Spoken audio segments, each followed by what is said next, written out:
This is a walk around of the 2021 Suzuki Swift GL Navigator Plus. This is the Series 2 version, so they've done some slight little updates to the car. Cosmetic updates. There's no real updates to the internals of the car or the interior or anything like that. Just all cosmetic, and yeah, so let's get straight into it. Towards the front, you got standard halogen headlights, as you can see. If you go for the top of the range, you do get the LEDs, in case you're wondering what they look like. Got a GLX over here, and you get these really nice blacked out LED headlights. Being the Navigator Plus, apart from navigation, you get some additional safety features as well. This one actually has the safety pack, so towards the front you probably could spot out already has the adaptive cruise control. So you can see that's the adaptive cruise control sensor, and you can see towards the front end they've actually changed the grille as well. It's got this little nicer pattern over here. You can see you got some nice chrome here as well. Here you can see you got LED daytime running lights, and you got some fog lights as well.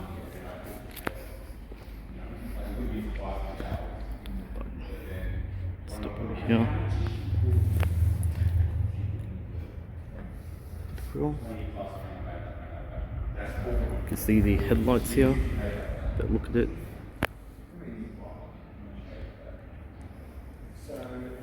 So the fuel consumption of this car is 4.8 litres per 100 kilometers. Urban 5.8, extra urban 4.2. This one is the automatic version, technically a CVT. So it's a 1-speed CVT. If you go for the GLX model, you get a 6-speed automatic. See, the wheels have been slightly revised as well.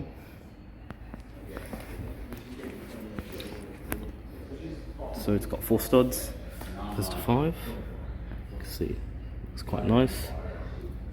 You can see you got your tyres are Bridgestone Acopia EP150 tyres, and they are a 60-inch tyre. Have a better look at that.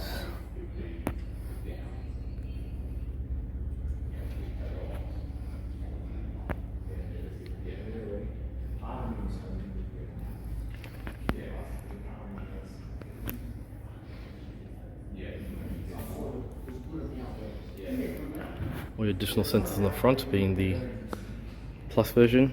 Got this kind of cool flush saw door handles up here, which was what they had on the previous version as well.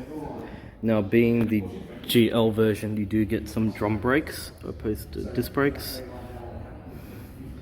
See here, if you want to see, if you go for the top of the range, you can see here you've got the disc brakes. So the rears get disc brakes, the front. So it's all-round disc brakes on this GLX version. The model you see here, front disc brakes, rear drum brakes.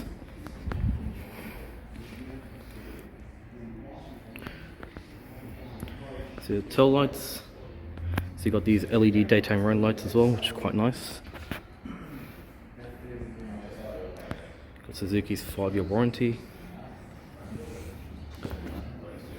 So dealership we are.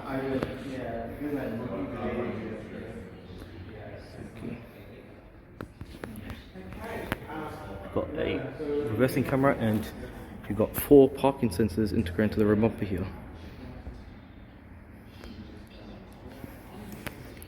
So go underneath, you've got a solid beam rear axle, opposed to independent rear suspension. Go look at the rear.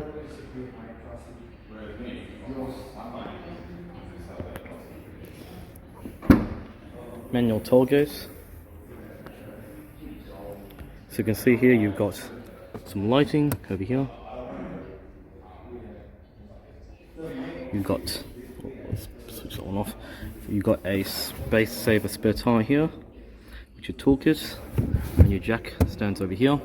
The seats do fold down, not completely flat, but there's a little bit of a ridge. I'll just demonstrate for you here. So there's a little toggle switch here. Press that, comes down, stays in place here. Do that to the other side as well. A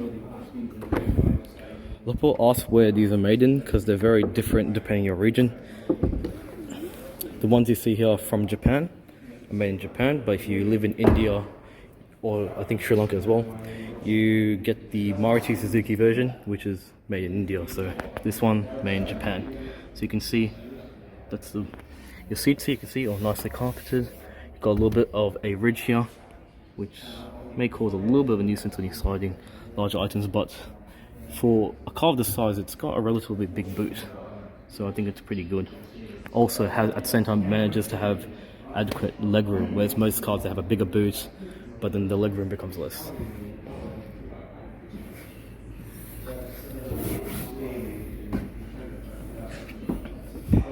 And the color is called Burning Red, in case you're wondering.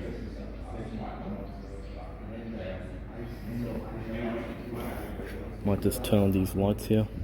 And maybe you can have a look at the LED daytime running lights, so you can have a look.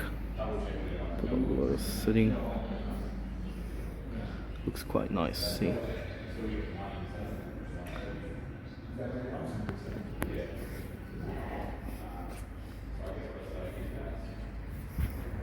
Let's have a look at the. Oh, before I go in, so you also got another cool feature is you can see the fog mirror. Another thing is sometimes the old side mirrors get foggy and stuff like that, so you've actually got heated fog lights, which I thought was really cool. If I zoom in, you can see, and you've also got the little thing that lights up that alerts that you have a blind spot here. So, which is also, which if you got someone in your blind spot, it's also quite good. So you can see the interior is pretty much not changed, nothing really new. So it's a manual seat. Let's show you. Here's the interior of the Suzuki Swift GL.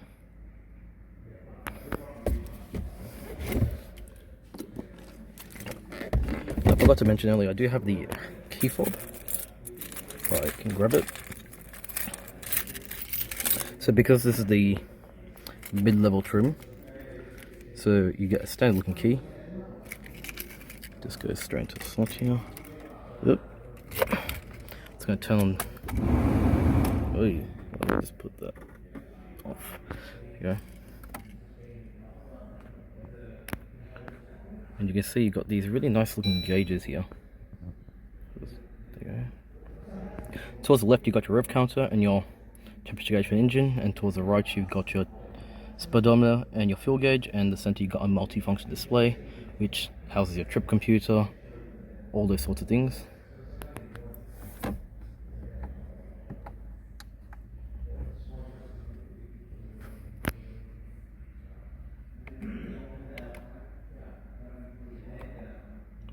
I remember flicking through the menu earlier, but I don't know how I did that. That's okay. Anyway, but yeah, so you can see it's actually quite nice. You can see you've got these really nice red rings around the gauges, which I thought was really cool, and the sort of textured finish. I don't know if you can see inside there too, which I thought was really neat. You can see, really cool.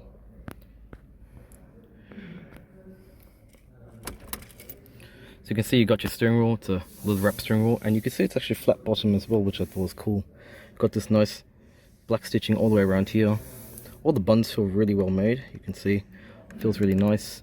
You can set your distance when you're doing, got your adaptive cruise control, so you can maintain a safe gap on the freeway without having to adjust the speed. If the car in front slows down, the car will slow down, and it will still maintain the gap, and you safe gap, and you can adjust how close or how far away you want to be, which is actually quite nice. Hands-free telephone as well. Switch to the wide angle lens.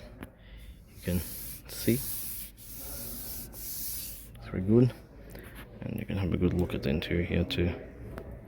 So you can see it's got hard plastics all over.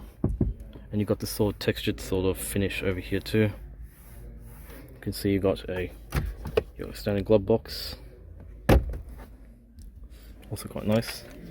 You got the same head unit as in the Series 1 version. Nothing really new here. I would have liked if they've updated it, maybe with a bigger screen would be nice. But they didn't do that, so it's fair enough. So you're greeted with all this. Pretty standard. Apple CarPlay, Android Auto. You can just have a listen to the radio. You can see a sound system test. Oh. Let's go FM. And we'll just click a random station.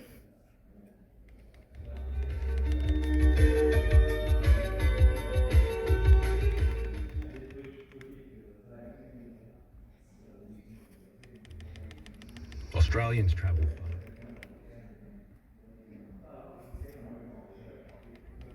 And unlock your dream home. Visit one of our. So in terms of response for the screen, it's actually not too bad. This one being the Navi, you got navigation, which is good when you're traveling interstate, because when you go interstate, you don't have any reception. So if you are using Apple CarPlay, Android Auto, that's when you'll run into problems. But in general, no one really uses navigation, but this car has it, which is good. The navigation is actually responsive. So, but I think at times I just feel the screen just could be a little bit better. But yeah, it's relatively alright, I would say. You can obviously link your mobile phone, you can connect your smartphone and dial, do all those sorts of things, which is cool. And if you're using Apple CarPlay, you'll have a much better or Android Auto, you'll have a better interface anyway, so you might as well just use that. So being the lower end trim, you've got the standard HVAC controls.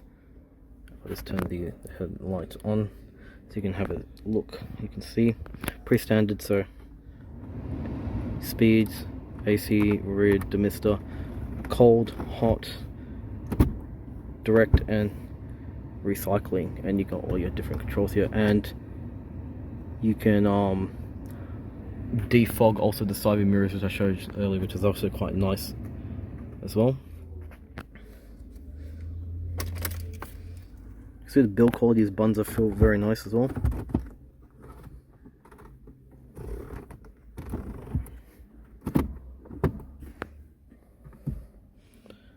See over here, you've got, it's a bit hard to see, you've got a 12-volt power outlet, 720-watt power outlet, got a aux port and a USB port. You got some storage here, which is also good. You can fit this large 750ml bottle here easily. You've also got a weird single cup holder as well. It would have been nice if they had a center armrest, but they don't. But yeah, so you can see you've got some good storage over here, which is also really nice. So this one being the GL, you get the single speed CVT gearbox. If you go for the GLX, you get the 6-speed auto. Just move this here, and you can see the seats also are quite nice as well. They got some really good support on the sides as well, and you can see you got the same sort of pattern as what was on the Series 1 version, so which is also nice. And you can see it's got some holes here to help it breathe. And if I just switch to the wide angle lens, you can probably see the seat a bit better. Also very nice. And it's good lumbar support too, which is actually good, because without good lumbar support it just feels uncomfortable on long distance journeys. All hard plastics here, which is kind of expected in a car this segment. But yeah, these cars sell really well and they hold their value really well, so which is good. Because of COVID, they have increased the pricing of these cars, which is unfortunate because of the demand. But yeah, overall it's good. So they've increased by $4,000. So yeah, there's just not many cars in Australia because of, you know, there's been a shortage on everything. I heard Hyundai's having a problem with their chips, so they don't have enough chips to go into the cars. So quite interesting. Also, you can see I forgot you got your handbrake here, all rubber, a little bit of storage here, and it looks like you got some blank buttons here, which I'm not too sure what they're for, but I think they're just more additional buttons for the high-end trims. And you can see all your sensors and all that.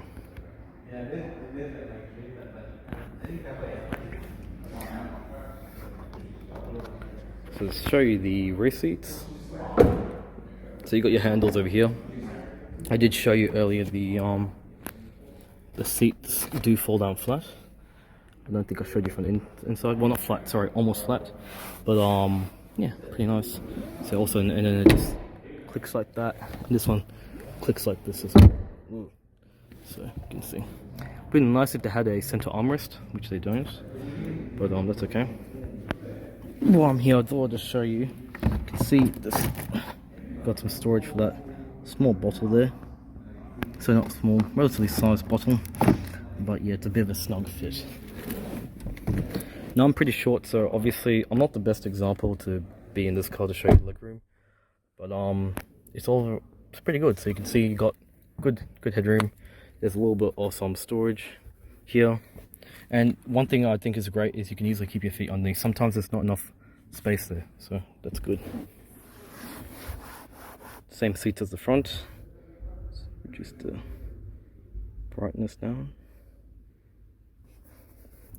All hard plastics here, over here. Let's switch to the wide angle lens.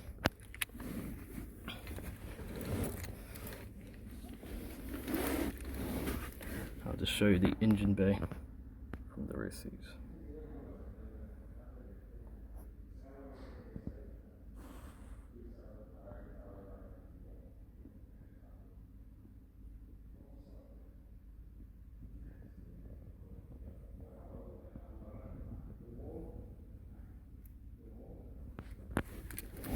So you can see the rear visibility is pretty good. You do have a blind spot here, but you do have blind spot monitoring system. Most of the time these B pillars and A pillars are getting bigger because they want to have a stronger roof. So because of that, they've started putting blind spot monitoring systems, and to make a stronger roof you need to make those parts thicker. So it is what it is.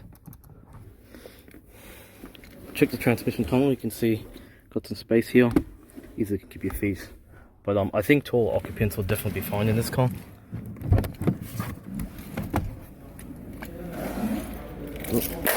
Ooh, sorry, just dropped the keys.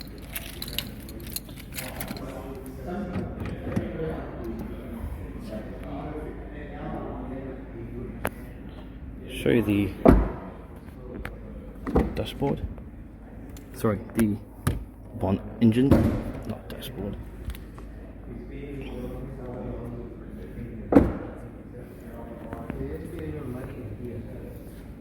So the color is burning red. I don't know if I mentioned that earlier. I'll double check for you because they've slightly changed the pellet hoods. 1.2 litre engine, and I think this one's a 4-cylinder. If you go for all the GL, it's a 3-cylinder turbo.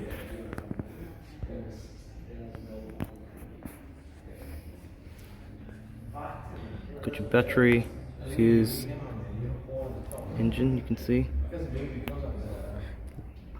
It's so small, it's crazy. Brake fluid.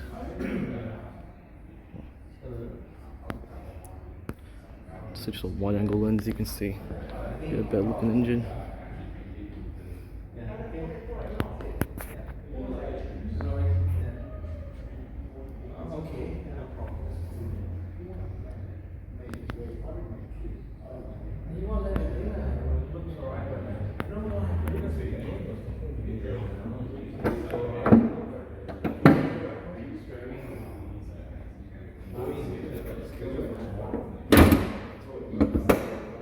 That's my walk around of the 2021 Suzuki Swift GL Navigator Plus. If you're interested in purchasing a car, this car is available at Penfold Suzuki. So I'll leave the details in the description below. Hope you enjoyed this video, and yeah, and I'll see you guys in the next one. Take care, bye.